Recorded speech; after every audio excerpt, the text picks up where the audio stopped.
Yay! Love when technology works. Hello, everyone. Welcome back. Thanks for sticking around to watch this show. As you see from how I described today's guest, this is going to be a pretty exciting interview. And in fact, let me share that intro.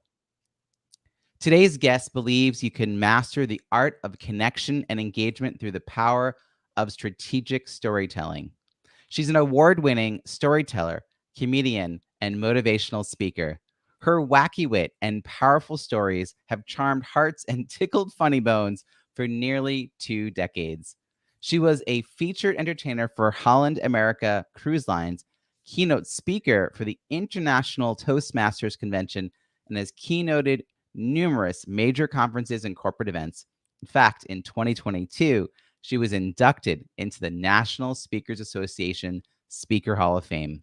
She's the host of Pride's Hollow podcast and has written several books, including Who Hijacked My Fairy Tale, The Land of If Only, The Story Formula, and The Gutsy Girl's Pocket Guide to Public Speaking.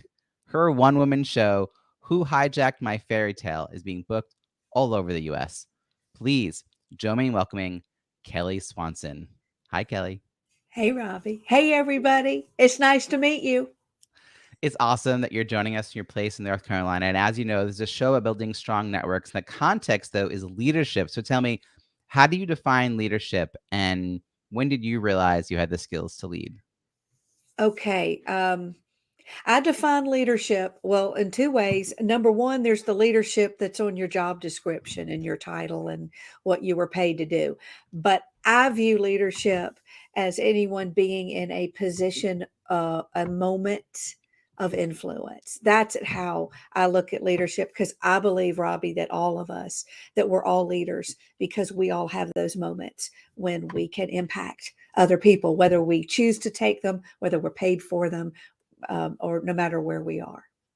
I love that moment of influence. I haven't heard anyone describe it quite that way, but it feels like both that it rings true and it's like such a nice contained way of describing it.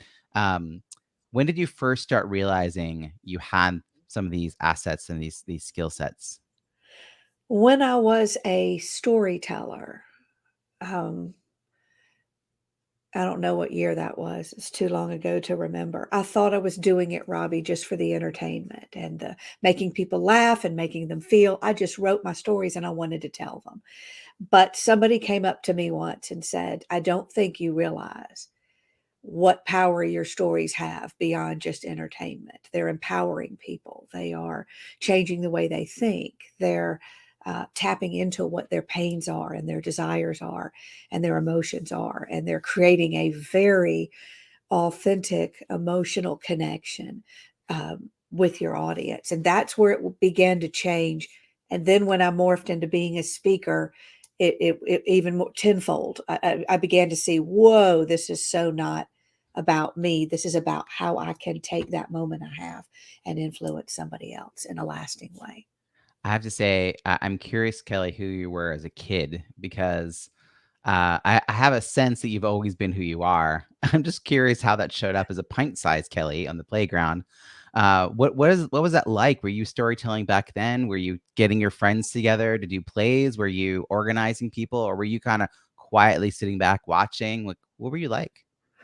I was incredibly shy and picked on and bullied and retreated into myself because if you were noticed outside your house, inside your house, at school, wherever that may be, that my mantra was be invisible. I mean, I know that sounds strange, but it was don't be seen.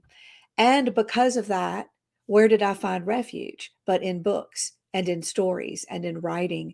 It was the stories in my head that became my companions. And I used to think that's so weird. And I'm only now really understanding what I was doing back then, but it's not weird. It's we all write a story that we live in.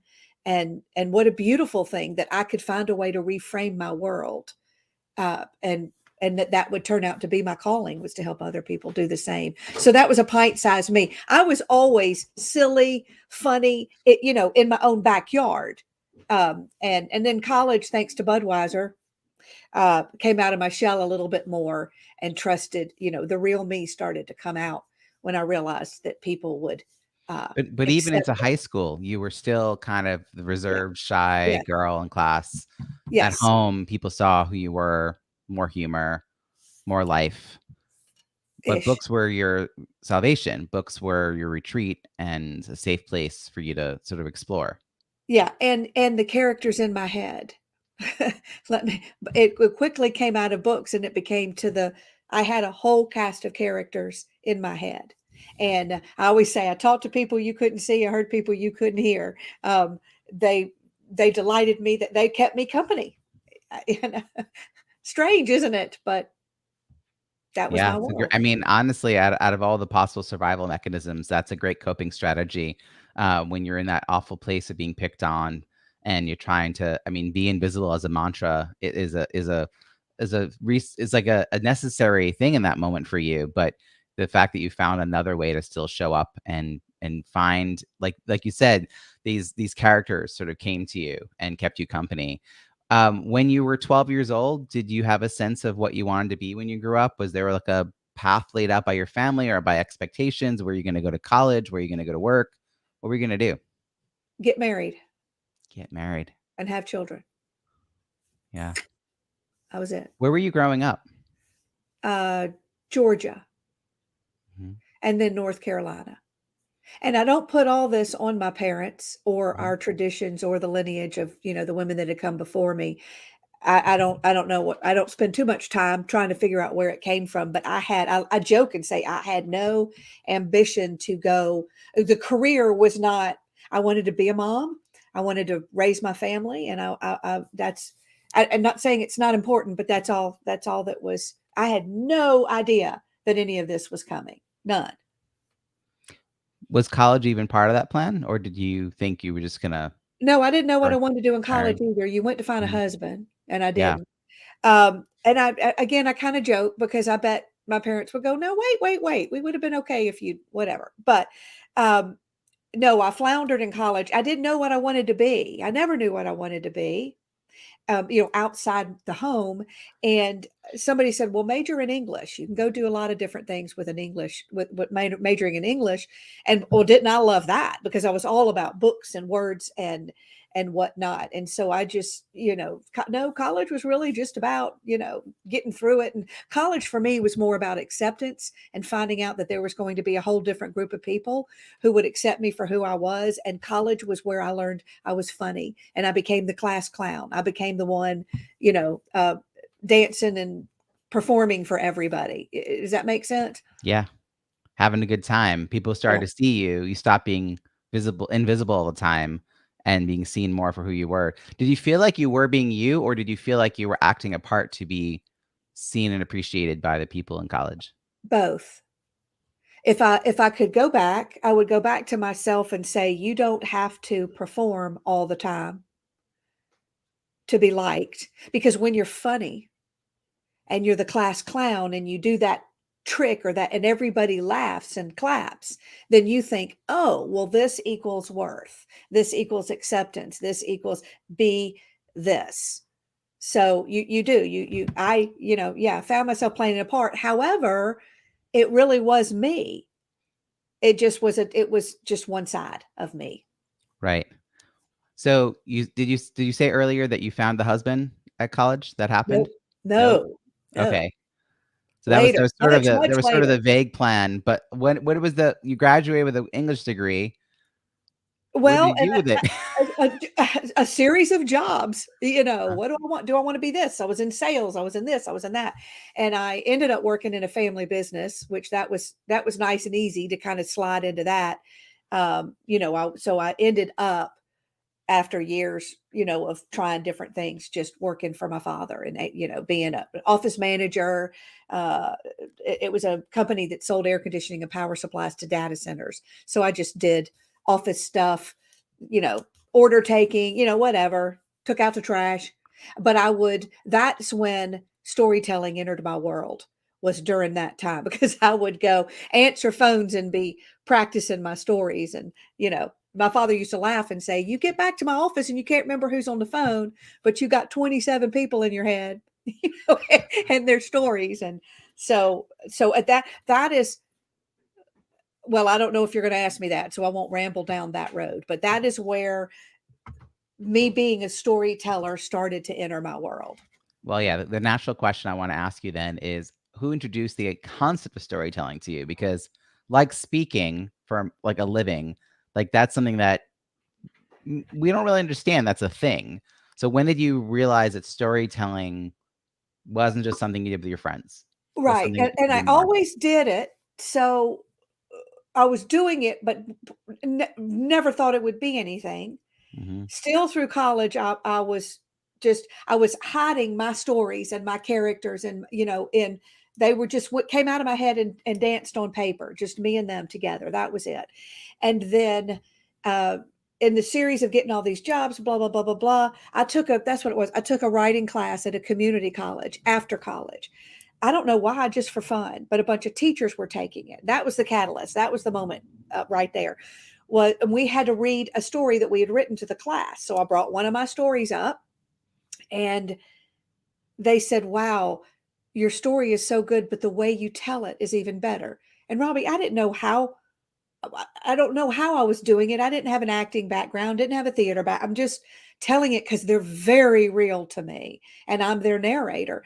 And then one of the ladies said, "Will you come to our school and tell stories to the kids?" And I was like, "Ugh." But she said, "We'll pay you." And I'm like, "Yay, beer money." So I started going to schools, and I didn't really like it for the kids as much because they're like, "Yeah, okay, what you got? What you got next?" But the teachers that were lining the rooms, that were on their lessons plans, but then were putting their pencil down, and their heads would go up, and they would laugh in all the right places, and they would get the nuances of the language and the humor, and they would be drawn in. And school to school to school. At one of them, I met the art teacher, Cynthia Brown, and she was covered in glitter and sparkles. And she said, "You're a storyteller." I was like, "Oh, okay." She said, "You need to join us." I was like, "What do you mean?"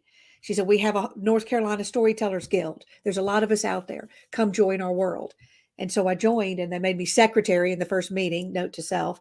But I stumbled into there are thousands of storytellers all over the world, but all over the country. It's an art form. It's a we're like a cult in a good way. But so then I went to the National Storytelling Festival and saw storytellers in tents with thousands of people under each tent, and I went, that's what I want to do. That's who I want to be. How do I do that?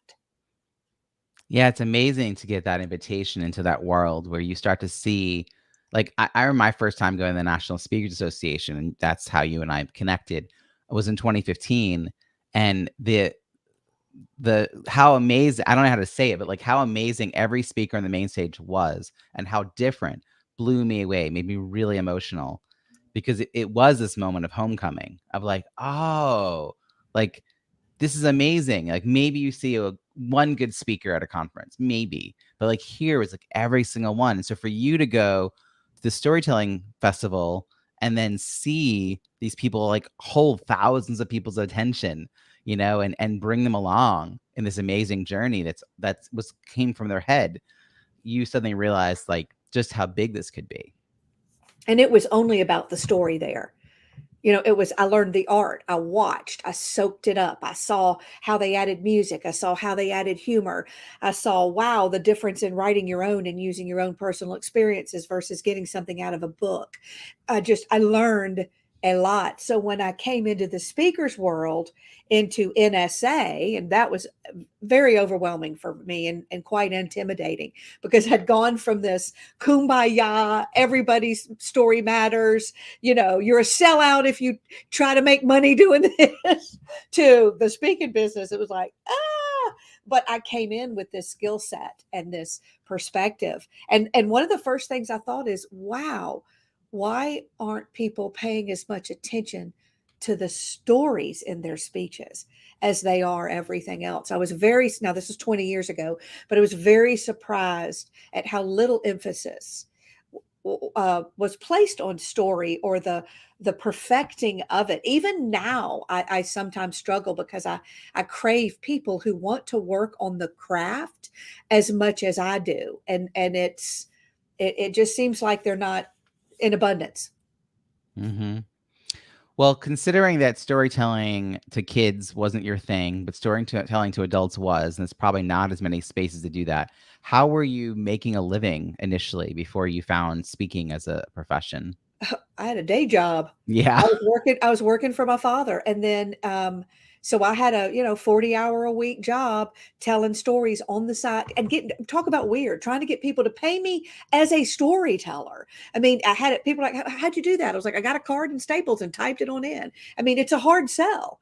I mean, nobody wakes up. I didn't know anything about marketing and business. Nobody wakes up going, "Oh, we need a storyteller." Or but it was I wasn't trying to make it a business. I just wanted to tell my stories. So I was going to nursing homes and churches and festivals. And boy, you talk about cutting your teeth in some of the hardest. I was going to street parties, and the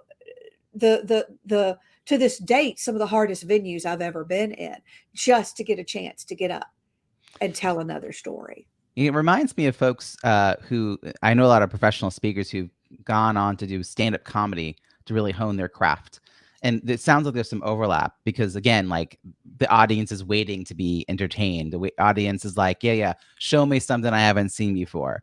Um, you know, what where do the similarities that you see? Like how does that really honed your craft? Because it feels like you came in with a significant amount of experience in the speaking world that a lot of speakers just don't have. Well, yes and no, though, because in the storytelling world, it was only about your only job was to tell a story and make it good enough that they would want to listen. And when you take it then in a speech, the now my job is to create rapport, establish trust, connect with their pain, connect with their desire, mirror their emotion, change their perspective on something, I mean, I'm trying to do a gazillion different things now in a speech. And what was so hard for me in that transition was same thing with comedy. And I learned comedy after I was a storyteller. So I would come into that world and see what I could learn from them and take it back. You couldn't put a storyteller in a comedy club. Yes, there are comedians who tell stories, but you couldn't take what I do and plop me in no matter how funny it already was. You can't take a comedian and easily just drop them down into a speaking job because the expectations are all different. So while there's overlap, it's not an easy, quick, or our clients would just be booking straight up comedians or musicians. We have to learn how to, as I say in the business world, speaking world, create an experience Mm-hmm. using everything we have at our disposal, or according to the style and the brand that we've created. And a lot of comedians come in, and speakers come in. I mean, entertainers, performance artists come into the speaking business because it's an easy way to get a stage.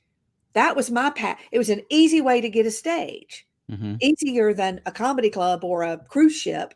And therefore, when my theater show came out, all these speakers came out of the woodwork that in NSA who wanted to have a show as well. It had always been in them. They had all come from those worlds. And now we're like, okay, well, how can we go find those different stages?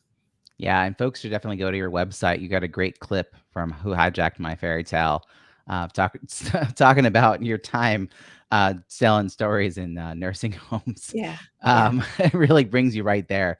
When did you start to sort of think of this as I mean, you had this sort of side hustle hobby, right? Like something you loved, you made a little money, it was Yeah. fun. When did you start to think about professionalizing it, and who helped you start down that path? Like someone planted the idea in your head early on that you were a storyteller. Who helped you think about that next part of that journey? Jeannie Robertson. Wow. Okay, She's for anyone who's like listening, this is like a name from the world of NSA. Amazing that you got. So how did you two cross paths? I was telling stories at a festival, the Best of Our State of North Carolina, a magazine puts on a festival. Jeannie was the big name. I was the one before her. And she was there, listened to what I did, came back to my table and said, "What's this storytelling thing that you do?" And she was a little interested in whether there was a place she wanted to go with that. She ended up speaking at the National Storytelling Festival. And then she's like, "You're not, she noticed my talent and she said, "You need to be in the speaking business. This is the world where you're going to get paid for that." And she had me and my husband over to her house not long after that and just sat at a kitchen table with us and laid it all out. And she was, ever since then, was available for me, answered questions, a cheerleader for me, brought me on her back porch show right before she passed away. She was a heavy influence in my life. And she said, join NSA and lay low. I don't know why that was her first bit of advice, but she was like, join NSA and just lay low. And that was a catalyst. And my husband was really on board with all of this. He was really the first one who said, you have a talent. What you can do, not everybody can do. And I think that's marketable. I was like, really? People will pay me to do this? I still find that hard to believe. It's And that, amazing to have, I mean, to have her support, but to have support at home is probably even more important because, like, that opens up lots of possibilities because you don't have to overcome that other resistance, like to have him urging you forward. And then to come across her, she's being so welcoming, so generous with what her experience is and pointing in the right direction.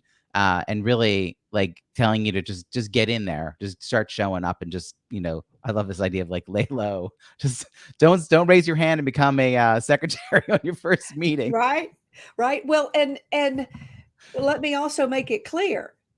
She opened my eyes to a whole new way, but I had to do it myself. So anybody who's going, "Oh, I need a Jeannie Robertson," she didn't open doors for me. She was there for me when the doors opened. And I think that's important to note because so often we crave someone who will come along and help us and give us a hand up, and those relationships are critical, and the mentorships that we have. But I had to do it on my own. I had to figure it out on my own. I did not, she didn't give me work, you Yeah, know? right. So, and I don't fault her for that. No, she Um, introduced you to the network, to the community, to the market, the concept even of being paid as a professional speaker and using the art form that you knew, storytelling, in that new way. right, right. Yeah, I mean, it's still a remarkable entry. Um, I think that you know, figuring out that you can be paid, but figuring out what you wanted to talk about. Because before you were telling stories for the sake of telling a story, and as you said, now you needed a topic, you needed a point, you needed a lesson, a takeaway, right? Like it had to have something in that. Someone was hiring you to help people learn a thing. How did you figure out what that part of it was going to be? Like, what journey did you have to go What a on? brilliant question. Because that in my head just now, I was like, I was already saying the hardest part was figuring out what I talked about and what my brand was and what my messaging Right. is. Because when you come at it from this angle, we can talk about anything. And I knew they were going to hire me to be funny. And, that was a struggle, Robbie, until, uh, and I had to go look at what I was already doing. The stories were already, what already is living there. What are you already about? You're about ordinary people who do extraordinary things. You're about changing the way you see the world, whatever. So it easily morphed into being a motivational speaker right away. And then I was like, well, what are the points I'm trying to make? Because you don't just motivate them to do what? And how does that look? And oh, it was such a struggle. And but you land somewhere and you figure it out as you go. So I kind of landed on this, see, believe, do, trust the Cape. And then I landed on a title, and that was gold. And that was years later when I was talking about it with somebody. Talking about your content is so valuable, over and over, and massaging it. And I said, it's all like we're living in a fairy tale. We buy this idea that life should be a certain way, blah, blah, blah, blah, blah. Boom. Who hijacked my fairy tale? That became the title of the next book. That big first book, that No, it wasn't the first, really. I don't talk about the first.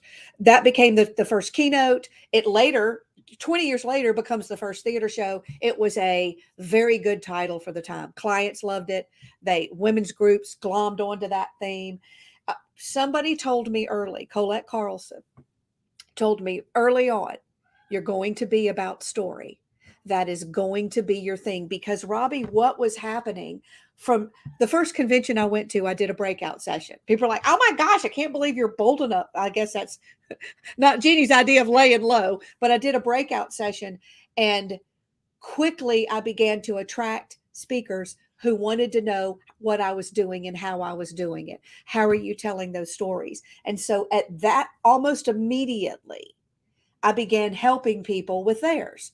And at first, everybody sounded like me, but it was, how do we tell stories like you? How do we, and so then I began to go, well, how do you take what is an art and be intentional about it? And are there formulas and are there patterns? And yes, yes, yes. And how do you make it persuasive, not just bada bang, because these people over here aren't using it in the same way. And it became about strategic storytelling. So fast forward, hundreds of speakers, thousands of speakers. And then I was like, wait, it's not just speakers. It's anybody who stands up on a stage. It's politicians, it's pastors, it's leaders, it's salespeople. Then I began to see how that was a tool.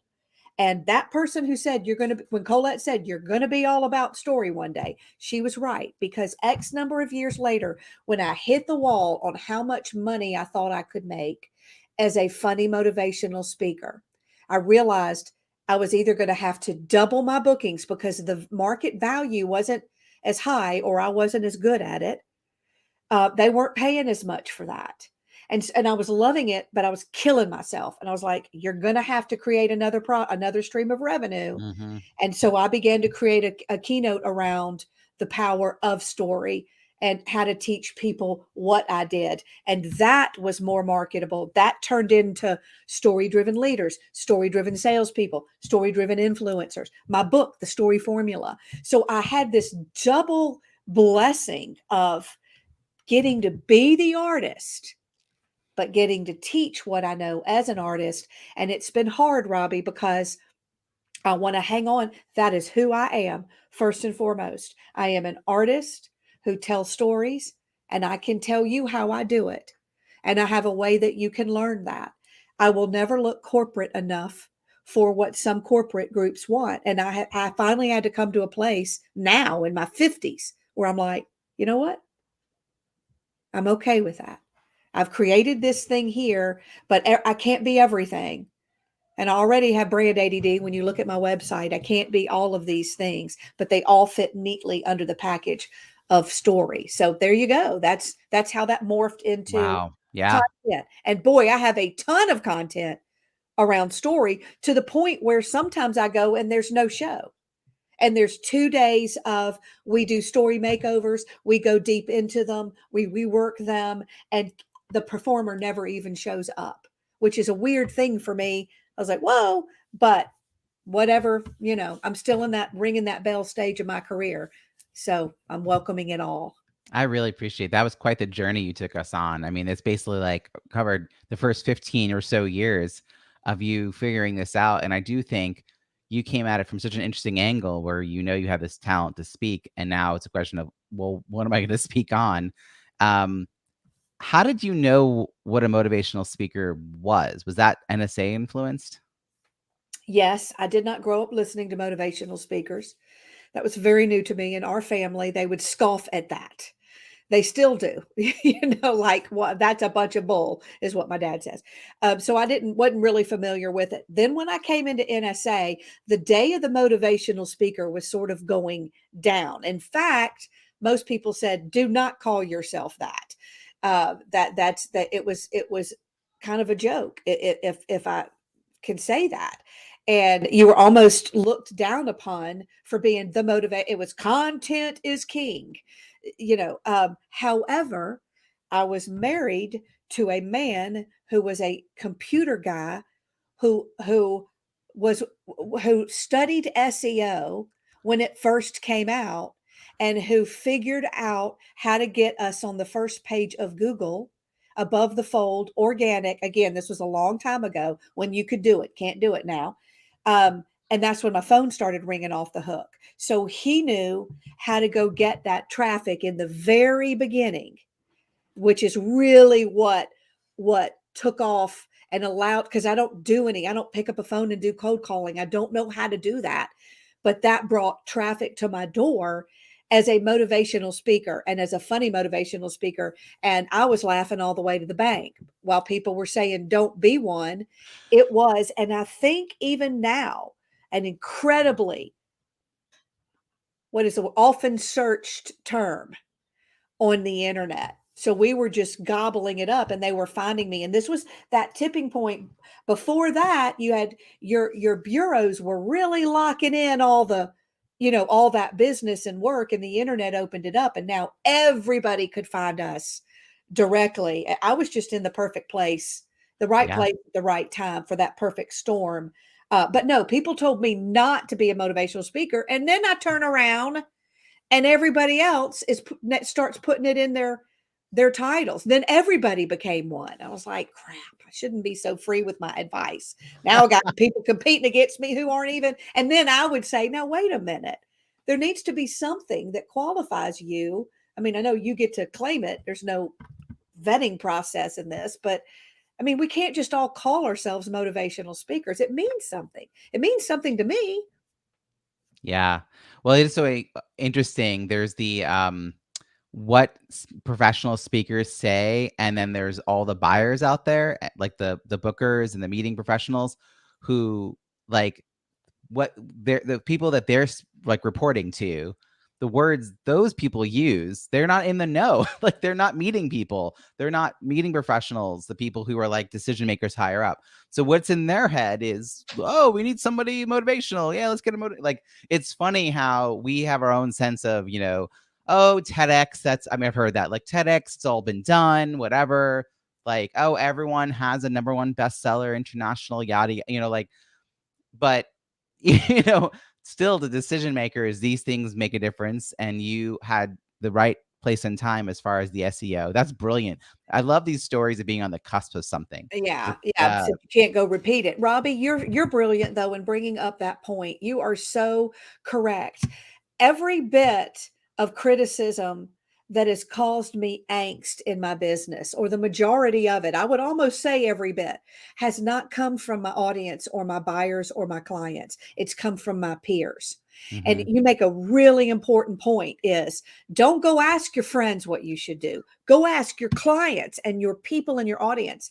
And one thing you will definitely hear a lot in NSA is, oh, that's been done before. People have done DISC. People have done the personality profiles. Yeah, that's true. And if somebody has seen it to death, it's your peers. It's not your audience. And I go into a lot of places where I may be the first time they've brought in a speaker. And I'm kind of exaggerating there, but still they don't remember that, or they weren't there 2 years ago when that speaker came. And I am, because I also coach speakers, I get to see all these speeches that are out there.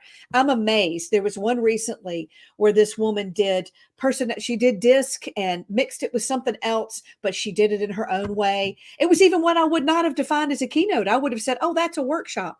And she slayed it on that stage. And I went, shut my mouth. We are all teaching the same things that have been around forever. Well, I mean, except the ideas that are new and relevant and moving forward. But basically, the concepts many of us are talking about are the same. And the way we wrap and package it is what makes it different. So I'm so glad you brought that up, because the Yeah. comparison, the advice we get from some random person who couldn't wait to catch you when you got off the straight stage, who's also a speaker and thinks you should have done it a different way. Sometimes we let too many people get into our head. And that was one of the things I did right in my business, Robbie, unintentionally, because I'm kind of an introvert, is I put my head down, I went in my silo and I worked, and I didn't let people get into my head. Yes, I would go to advice when I needed it. I would seek counsel, but I would tune them out. At some point, you got to tune them out and just plow forward and get in your silo and do your work and trust it. Yeah, and really the proof is in whether or not your buyers or your prospects are saying yes to you, and whether Yes. they find it to be the exact thing that they were looking for, even though they didn't know they were looking for that kind of thing. This is where I think it's wonderful that we have the ability to be around a lot of people who are doing the work that we're doing. But like you said, that they're not our buyers. So good to remember to always go back to the market as we're testing things. Um, you've been such a big part of NSA. Like I love that I've gotten to know you this last year. We've just started to get to know each other. I came in 2015, 2016, 2017, definitely knew who you were. Like, you'd already been there for 15 years by that point, maybe 10 years, 15 years, I guess, something like that.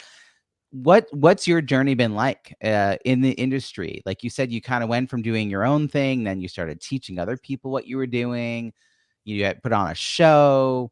Have you been involved in a chapter? How have you sort of, because NSA, the fact that you're still involved 20 years later, I think is something to note. A lot of people think, oh, I'm going to take what I need and move on, right? But you're still here and you're giving back all the time.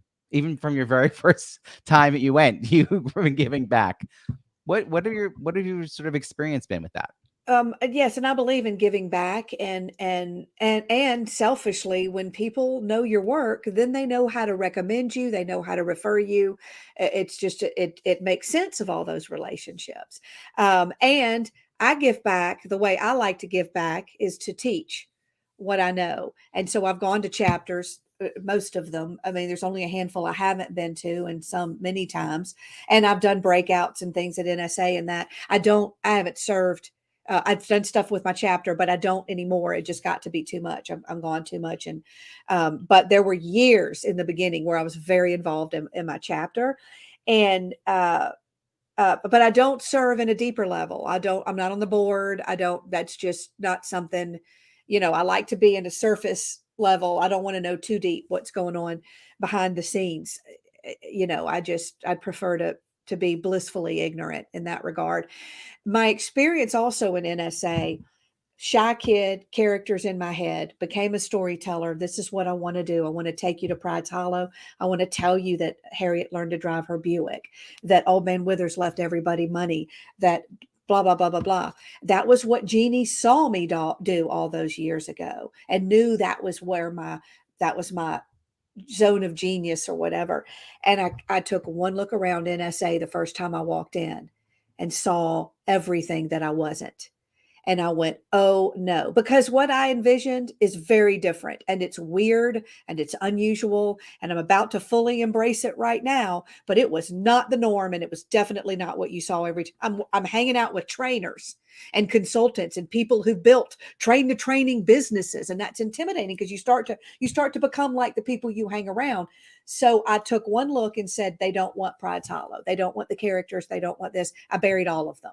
I buried the idea, and I spent the next 20 years becoming a commercial product. Yes, it was still me, Kelly, the funny motivational speaker. Yes, it was still me, but I danced to the beat of their drum.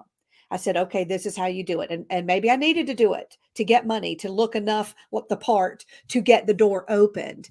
But I was constantly going to chapters to a lot of people already knew the characters, because when I would go do breakouts or when I would share it, almost like asking for permission from everybody, to the point where some of my friends are like, oh my God, do it already. I'm sick of hearing you talk about it. Then when COVID hit, I went, oh crap. And we're all locked down and we're suspended in our own moments, realizing that we don't know how much time we have. And have I done the right things, and do I still have time to? And I have the luxury, well, not during COVID, but I had the luxury of it works, even though I don't know what I'm doing, but money's coming in. I can keep the lights on and the bills paid. So I'm not as frantic as I was on day one. I still don't know where my next job's coming from. Don't hear me wrong, but I'm not as frantic as that. I trust, and I put it out there, and I've planted thousands of seeds, and they always continue to come back. But during COVID, I went, this is it, Kelly. This is your last chance to really do this the way you want to do it, and to be the artist you want to be. And they may not like it, and it may tank you. Then I was laughed and went, you're exaggerating. It's not going to tank your career. It may not be what they wanted. You're giving out Pride's Hollow Gazettes. We're turning it into a newspaper. But I'm going to love every doggone moment of it. and you're going to do, and it won't be a matter of if they like it or not. You've got to do this. And what was I going to say about that? Um,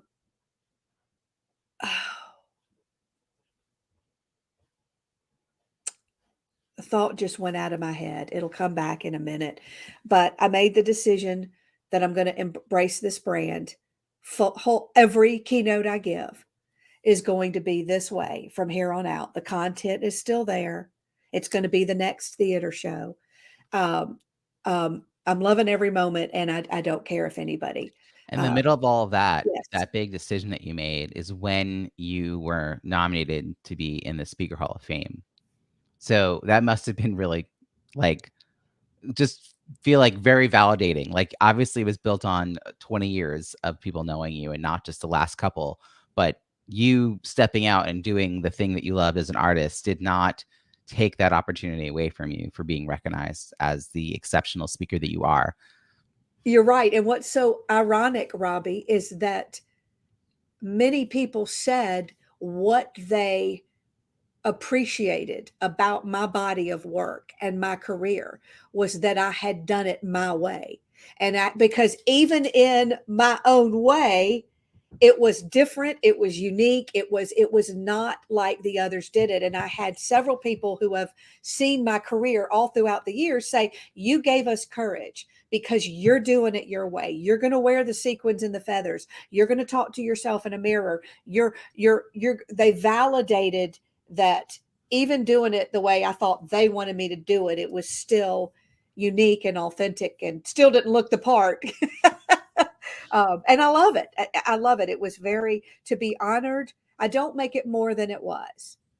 I don't, my life did not change from one day to the next. I didn't get in some secret room with a secret key. It was a wonderful night to be validated, like you said, by that room of people. And maybe not even all of them even knew me, but the ones who came before me to validate my body of work meant more to me than most things in my life. It was surreal, and you'll know it when you're on that stage one day with your peers honoring your body of work. It's a great moment, and then I you was get back honored. up I was there. happy to be there to honor you. That was a Thank you. really great night. And I mean, you have just done so much. I'm curious as we wrap up, you know, a year from now, I'm gonna check in on you, right? We're gonna hang out and I'm gonna say, hey, what have you been up to? I want to know what we're celebrating. So what are we gonna be toasting to a year from now? What are you most looking forward to? A year from now, I'm going to tell you, Robbie, that I wish I had done this long ago, but I'm not beating myself up for it. That people love Pride's Hollow, and not everybody, but the people who love it. And that it's the next theater show. We're gonna clink a glass and toast that the Pride's Hollow theater show has now hit the stage, and yeah, that's going to be what it is. I really believe in manifesting your destiny. I just did this recently. I've spelled it all out, what it was going to look like in 10 years. And Amazing. I can't wait yeah. to celebrate that with you. And it's hard to, without telling a story, how to share what Pride's Hollow is. You got a quick story to share about it? Oh, I can't do it quickly. But let me just share the premise because it Sure. is a story in and of itself. Pride's Hollow is about a mile past somewhere you've been before. It is a small town with a big heart where the people stay, but the gossip travels. I am editor of the Gazette, so they're always calling me. They will call me in my keynotes because they got to tell me that they just caught Homer stripping in the nursing home again. He does that. He hijacks the afternoon entertainment. I mean, the dogs and poodles are cute, but nothing like Homer when he puts on his little sequin. He used to be a lounge performer back in the day. My husband says that means stripper, and that would be the first one our town's ever had. But my husband be wrong because Bitsy had a few years where she would jump out of a cake, but that didn't last for too long. She didn't make much money. Apparently, they weren't ready for plus size dancers to come out of a cake. But I digress. So they're always calling me to tell me these stories, and they're in the Gazette. Which, when you're in my show, you're going to start getting a copy of it. But what's really going on now, Robbie, in our town is that Old Man Withers died. Now, that was no surprise. He's really, really old. He kept to himself, wasn't very nice, if you want to know the truth. But he died, and we knew he had a lot of money, but we didn't know he had enough to leave everybody some in town, which is that's different. And on one condition, so don't you know, 3 words, he roped us into his last dying wish. And we all, it said the same thing on our letter, because I looked. It all said, asked us a series of questions, and it said, what would you do if you had no fear? If you were brave enough to change your story?